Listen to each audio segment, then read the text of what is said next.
इस खूबसूरती के पीछे इंडियन ऑक्यूपाइड कश्मीर में एक सख्त इकोनॉमिक रियलिटी छुपी है।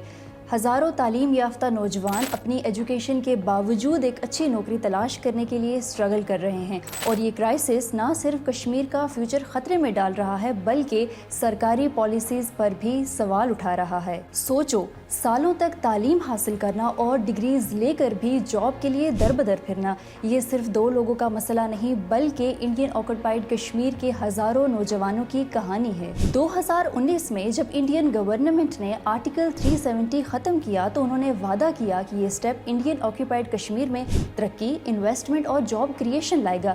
लेकिन ऑफिशियल्स ने ये भी यकीन दहानी करवाई कि ये एक नए दौर की शुरुआत होगी, लेकिन 5 साल बाद भी कहानी वही है। आज कश्मीर का अनएम्प्लॉयमेंट रेट 18.3% है, जो कि इंडियन नेशनल एवरेज के लगभग दुगना है। ये अलार्मिंग रेट कश्मीर के नौजवानों के इकोनॉमिक चैलेंजेस को हाईलाइट करता है। इंडियन ऑक्यूपाइड कश्मीर के नौजवान काफ़ी ज़्यादा तालीम याफ्ता हैं। यूनिवर्सिटीज़ हर साल हज़ारों ग्रेजुएट्स प्रोड्यूस करती हैं, लेकिन लोकल इकोनॉमी में उनके लिए जॉब्स अवेलेबल नहीं हैं जो कि उनकी क्वालिफिकेशंस के मुताबिक हों। हर साल 30,000 से ज़ायद ग्रेजुएट्स जॉब मार्केट में एंटर करते हैं, लेकिन लिमिटेड जॉब्स की वजह से या तो उन्हें अपनी फील्ड से बाहर जॉब करनी पड़ती है या तो कश्मीर से ही बाहर जाना पड़ता है। एक और बड़ा फैक्टर ये है कि इंडियन ऑक्यूपाइड कश्मीर में प्राइवेट सेक्टर अभी भी बहुत अंडर डेवलप्ड है।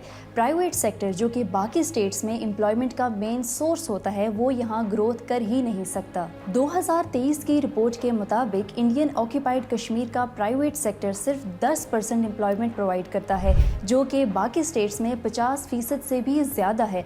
क्या ये कश्मीरियों के अगेंस्ट एक बाइस्ड बिहेवियर नहीं? प्राइवेट सेक्टर लिमिटेड होने की वजह से गवर्नमेंट ट्रेडिशनली यहाँ का मेन एम्प्लॉयर रहा है, लेकिन गवर्नमेंट सेक्टर में भी जॉब्स नहीं बढ़ी, जिसकी वजह से अब कंपटीशन और भी ज़्यादा हो गया है। 2019 से पहले गवर्नमेंट जॉब्स ज़्यादातर लोकल रेजिडेंट्स के लिए रिजर्व थीं, लेकिन नए रूल्स के तहत अब नॉन लोकल्स भी अप्लाई कर सकते हैं, जो कि कंपटीशन को बढ़ा रहा है और लोकल्स के जॉब सिक्योरिटी पर सवाल उठा रहा है। इस इकोनॉमिक स्ट्रगल के अलावा कश्मीर की यूनिक जियोपॉलिटिकल सिचुएशन ने भी जॉब अपॉर्चुनिटीज़ को लिमिटेड किया है। सालों की पॉलिटिकल इंस्टेबिलिटी और फ्रीक्वेंट लॉकडाउन्स ने बिजनेस, टूरिज्म और इकोनॉमिक ग्रोथ को शदीद अफेक्ट किया है।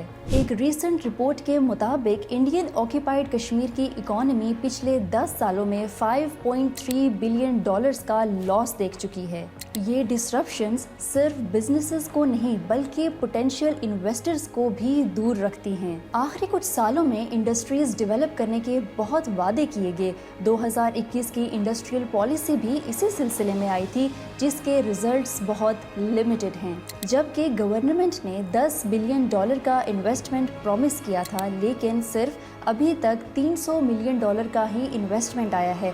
इस स्लो ग्रोथ का मतलब ये है कि नई जॉब्स क्रिएट नहीं होंगी और अपॉर्चुनिटीज़ बहुत लिमिटेड होंगी। ट्रेडिशनली हैंडीक्राफ्ट्स, एग्रीकल्चर और टूरिज्म इंडियन ऑक्यूपाइड कश्मीर की इकोनॉमी का बैकबोन रही हैं, लेकिन ये सेक्टर्स तालीम हासिल करने वाले हज़ारों जॉब सीकर्स को सपोर्ट नहीं कर सकते। इनकी इकोनॉमिक कॉन्ट्रीब्यूशंस के बावजूद ये ज़्यादातर सीजनल और लो स्किल्ड जॉब्स हैं। अवेलेबल जॉब्स और क्वालिफिकेशंस के दरमियान ये मिसमैच हज़ारों नौजवानों को मुश्किल में डाल रहा है। एक्सपर्ट्स कहते हैं कि इंडियन ऑक्यूपाइड कश्मीर में अनएम्प्लॉयमेंट क्राइसिस का solution long term structural changes में छुपा है।